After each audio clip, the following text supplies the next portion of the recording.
Hello and welcome to the ECI Pulse, a podcast where we break down the latest trends shaping the business world. I'm Jeff Schmidt. I'm the CEO of ECI.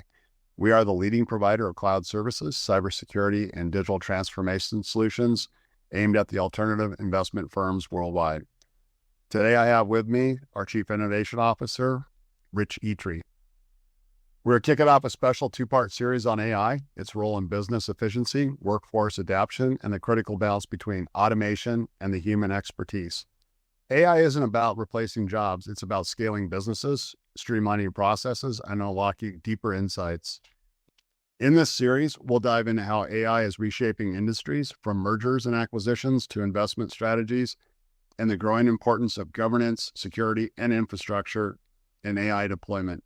Plus, we'll look into the tools like robotic process automation, low-code platforms. These are the things that are empowering businesses to innovate without extensive IT resources. The future of AI is here, reshaping the way businesses operate and create new opportunities for growth. Whether you're an executive seeking the strategic edge or simply curious about where this technology is headed, I'd invite you to join us and uncover the answers as we go forward. So, Rich, how are you doing today? I'm doing good, Jeff. I'm doing good. I'm excited to talk about AI. I feel like you and I talk about AI quite a bit these days. So crazy conversation, right? I'm at breakfast with my son-in-law and he starts talking about his kids' basketball team, my grandson, and how they're using AI to develop the roster and the time that kids should be spending on the basketball court. So special things that are there. And it just blew my mind that it seems like AI is starting to hit mainstream, just even in the simple things that people are using today. Yeah, as we open this up, I mean, as our audience and listeners start to get into this, like, what are some of the crazy things that you're hearing about AI where you just wouldn't necessarily believe somebody might be using it, or where it just kind of takes you back for a second? I think like personally, I've used it like recently. I had to get my hot water heater replaced. And, typical, I delegated it to my wife who got, probably a couple of quotes back and like 4 different solutions. And I'm like, none of this makes any sense, right? So I went into the reasoning model and began to just type in, hey, here's the size of my house. Here's how many bathrooms, faucets, things that I have. Here's some recommendations I've gotten.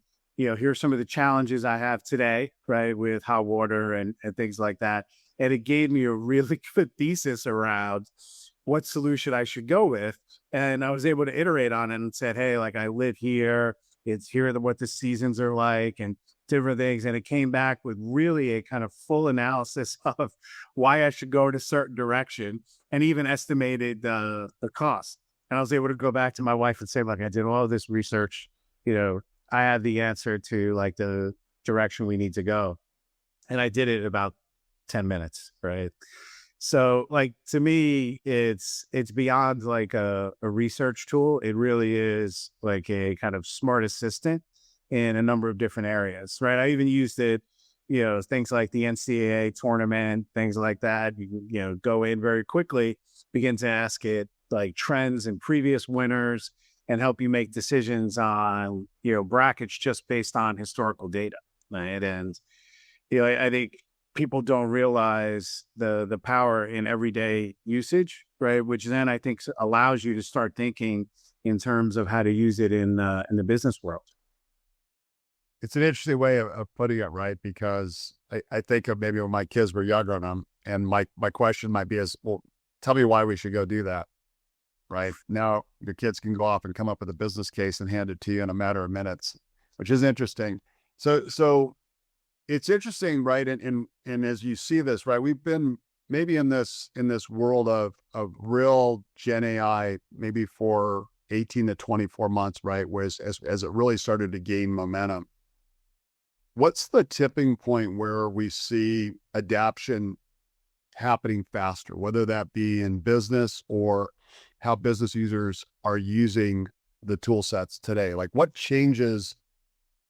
Like if you think about the advancement of an iPhone, right? We started with Blackberries, Trios, Palm Pilots, some very rudimentary smartphones, maybe not so smart. right? And then you got to the iPhone, and all of a sudden this acceleration just happened almost overnight, where everything became, I want to use this in business, how we work, how we play, et cetera. It became this very personal device. So what's the tipping point, or what changes in AI where maybe some of the things that are happening today mimic the iPhone, and how we see that starting to happen? Because AI isn't new, right? I mean, it's not a new thing, but where we're sitting with the data and the information, it is. There's definitely a couple of trends that I see where it steers adoption in one of two directions. I think there is now AI being embedded into so many of the everyday business applications that people are using. And every now and then there's that aha moment. Like they might ask the question of the tool, or the tool surfaces a trend or a piece of data that they hadn't seen before. And people are like, aha, like I see the value in this. And I see the value if it understood my data better, if it had more context. And then that's when they're willing to engage in a more deeper discussion around how to use, generative AI across the enterprise. Right. I think the other piece is, there's a lot of people who are reluctant, right? Whether it be because of security, compliance, data privacy concerns, or just believers that like, look, the technology is still too new. Look, I generally feel that we're in the second inning, right, of the baseball game.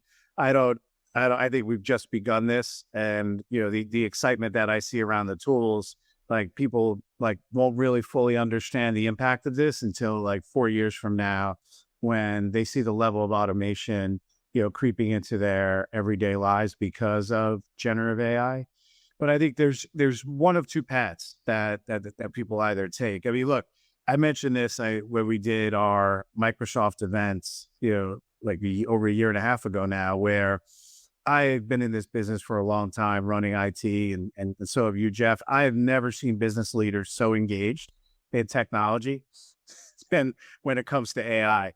Like we have so many, across our clients, so many of the business people interested in discussing it, whether it be use cases or ideas that they have around automation. And I think, to me, that's where a lot of the value begins to come, when people start thinking about the art of the possible and looking at their businesses through a fresh lens. But it takes some aha moment for them to realize that value. It's an interesting lead in to the next question, right? Is in the examples you gave, and as we see this starting to come to light, it seems like speed, right? The speed and rapidness of how fast you can work. And then that would apply itself then as time, right? That somehow AI is going to give us back time. We'll find ways to fill it, I'm sure.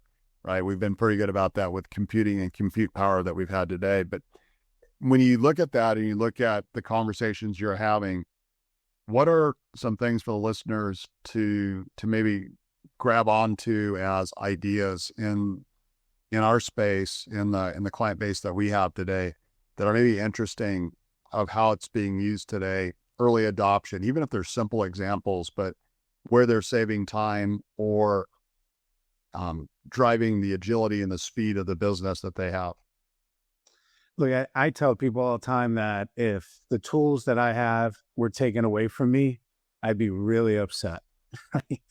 Because I found like a number of ways to create efficiency, and I see it, across our clients. And I think the first is, there's mixed reviews around, the value of Copilot. And I think Microsoft Copilot in particular is extremely valuable if you're using it for the right things, right? Especially that Microsoft 365 ecosystem that we live in. Jeff, you often say this, right? Like how do you get back time? And I think the pace of business has grown so much over the last 4 years. We always say like, I don't have enough time to do this. I didn't get enough time to do this. And these tools give us some of that time back, right? Double booked meetings, just to be able to record a meeting, get the simple AI notes from that meeting, and then being able to answer questions, that may have been directed at you in that meeting. Like I used to have the team record calls, and then I'd listen to them on the weekend while I walked my dog, right? But I would be home and I'd still be listening to meetings because there was so many I missed. Now, at the end of the day, I just look at the ones I missed and I look at the key content from there. And yeah, maybe it takes me a half hour to reply to all of them, but that might be 4 meetings that I never would have been able to attend, that I now understand what's going on and can provide some help, guidance around those. Right. And I think, again, like that's a couple hours in the day that I get back, right? Email, chats, we're all traveling, we're on the move. Being able, you come back into an email thread and it's like there's 60 emails, on one particular thread. I realize like in there's probably like 4 bullet points that are really important. And being able to pull those 4 bullet points out and then mark the other 60 items as read feels so good, I could say. And I think people don't like realize those small use cases that are extremely valuable, and being able to access that tool from your phone, right? So not even, and again, in like that secure kind of compliant way, right? And I'm sure you see some value in those, Jeff. I think it's really interesting, Rich, on that statement, right? Is the simple release probably a month ago, follow a meeting, right? And it just recaps and you get everything on it. You don't have to sit on a meeting anymore. The transcript comes in. You can then generate like, are there any action items for me on the back end of this? That's hours back in your day of sitting in a meeting that before you're like, I want to listen to it. I have to listen to an hour of meeting that now you can recap in 5 minutes. For the listeners out there, it's available in the new Outlook capabilities within the calendar section. So you have the accept a meeting, decline a meeting, and you can now follow a meeting to the right of the the maybe side, which I probably do with all those meetings in the first place. I made them all maybes, and I didn't show up our tentatives.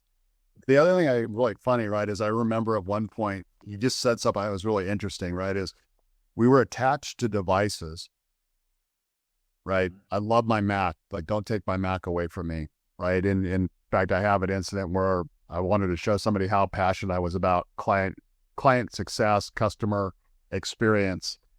And I walked in and I took 2 guys' Macs away from it. I said, I'm going to replace them with PCs. I hope nobody from Microsoft's listening to this at this point in time.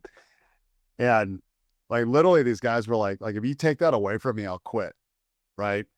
And I think we're moving away from device reliance to application reliance, right? This is going to change how we think about how we work. Is Copilot, and like take Copilot away from me in my daily job and work. That's much more important than the device I'm actually working on.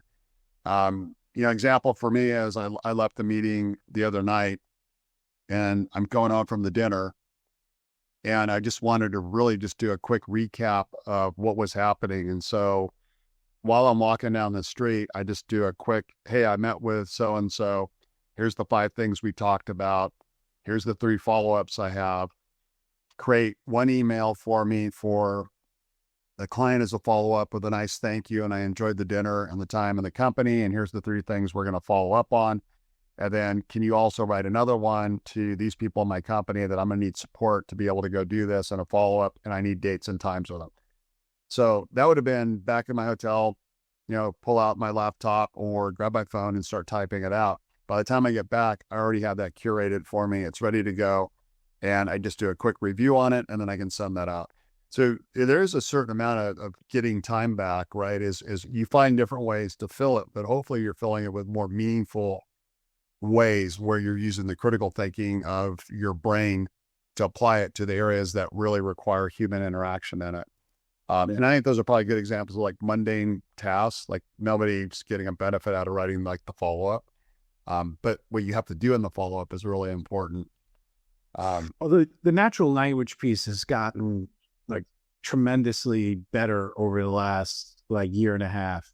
So I do like similar thing where I'll walk around the house or the office and people think I'm on a phone call, but I'm really just dictating notes because then I can codify it with other content I have and, produce content. So even like presentations now, I will dictate them into OneNote or Word and then save it down and have PowerPoint put a first draft around it into the corporate template. And then even if it's 50% there, which most of the time it's a little more than 50, it saves me so much time. right? And I do work on some client strategies, and within, our Ella solution, I use the reasoning models, and I take all of my historical strategies that I built for similar type clients.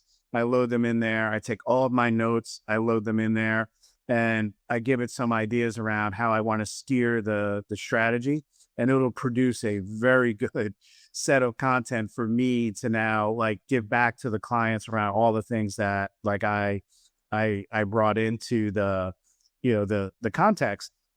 And again, it might be 60 to 65% there, but that process would take me normally like 8 to 12 hours. I can get them done now in like 2 to 3 hours, right? And that's a huge difference, right, in terms of time, right? And those are basic scenarios where you don't need like special tools, right? Like Copilot could do something very similar. I use Ella because, we have the power of the reasoning models embedded in there. But, you could still leverage regular Copilot to do something similar. So you did a good job of talking about how you were inputting data and using it. Going back for a second, when you talk about a reasoning model versus just normal Copilot, and how you ask questions to it with prompts, and then the difference between like a large language application and a large language model. Can you maybe help our listeners a little bit more with what that, like how you use a reasoning model compared to prompts, and what those are, and then maybe the difference between the LLA and the LLM? Sure. Look, reasoning models are extremely powerful, but not needed in every use case, right? So these standard large language models like you see from OpenAI, like ChatGPT, the 3.5 to like 4.0, people might hear about, or some of the Llama ones, they've been around for a while.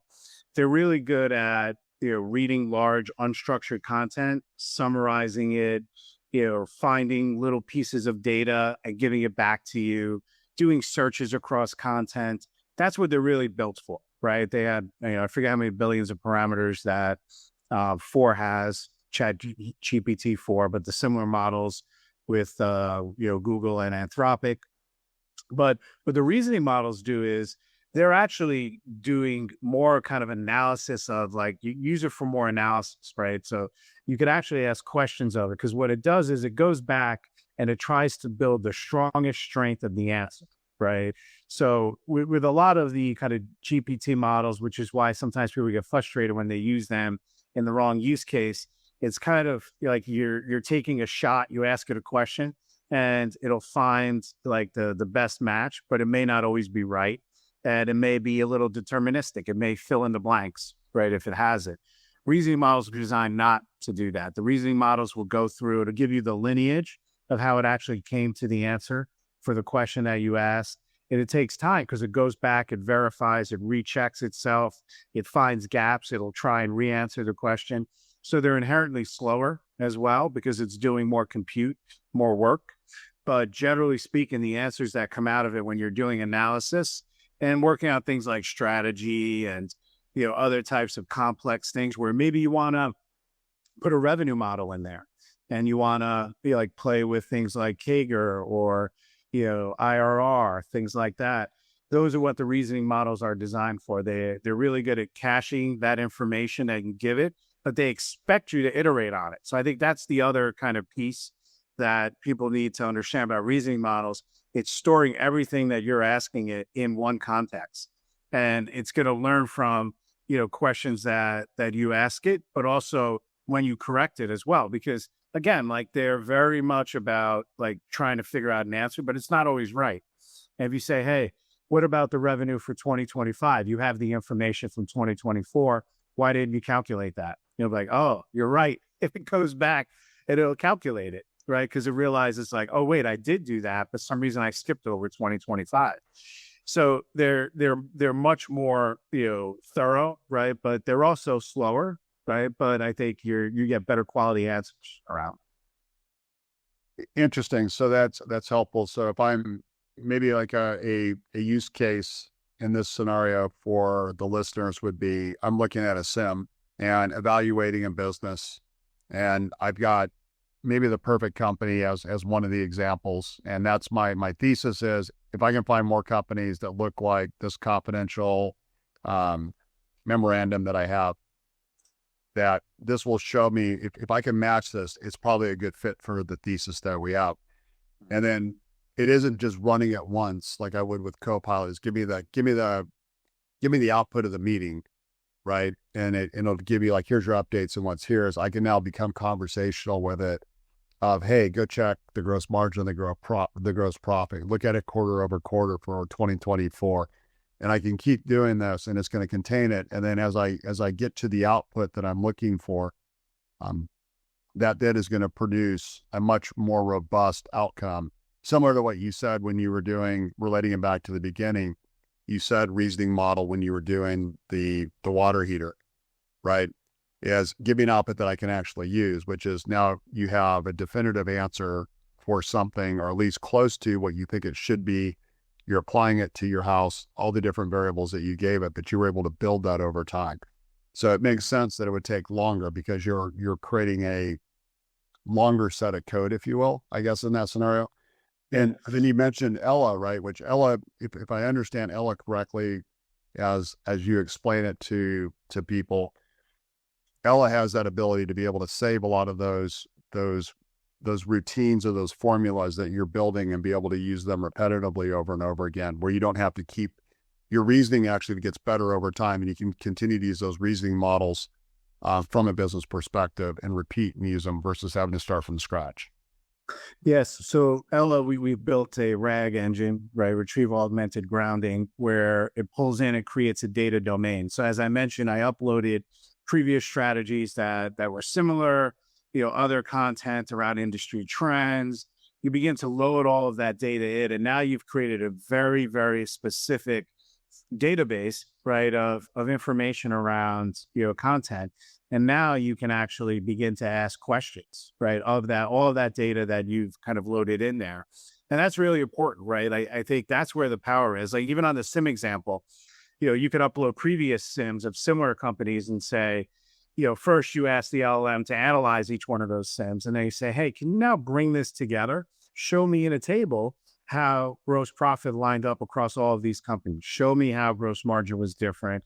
Show me how many salespeople each have, right? And you can begin to do that very easily, like when you have that data. And again, it doesn't require we used to do these projects all the time when I was on the other side of the fence.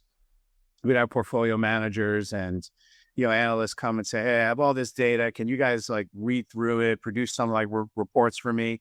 And we would have someone work on it. It would take a day or two, maybe a week, depending on how complex it was.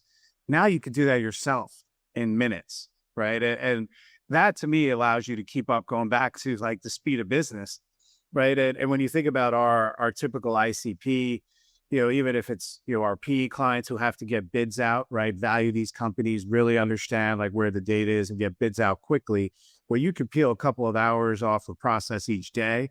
That's meaningful, right? In the process. Interesting. So in Ella is ECI's large language application, correct? It is. It runs in your own environment. I'm a strong believer in, the technology should be brought to the data, not you bring the data to the tool. So I am not a fan, right? And maybe it's because I've had to spend years securing data to let it leave my four walls, or even SaaS platforms that I've spent time securing, right, and doing due diligence on, to now pump it to another platform that, has my most confidential data. I think in today's day and age, you could bring, the technology to the data. And that's what we do with Ella. And again, like you bring your information, to it, it runs in your environment. And that's really, to me, the first starting point, especially with AI, because when you talk with a lot of clients, especially in highly regulated industries, they get very weary, right? Like, because the bang for the buck is using the most confidential data, right?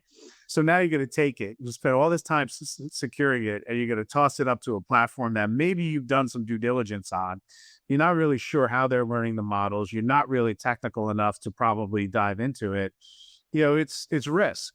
And, that was really the premise behind why we built Ella was, not to like reinvent the wheel, but really give the clients the ability to bring the technology to their data and then be able to create custom use cases around it, right? So we could do, we've created stuff for SIMs, financial statement analysis, use cases that, require special models or code around it that we know are going to be valuable to clients. Like we built, some of those agents into Ella.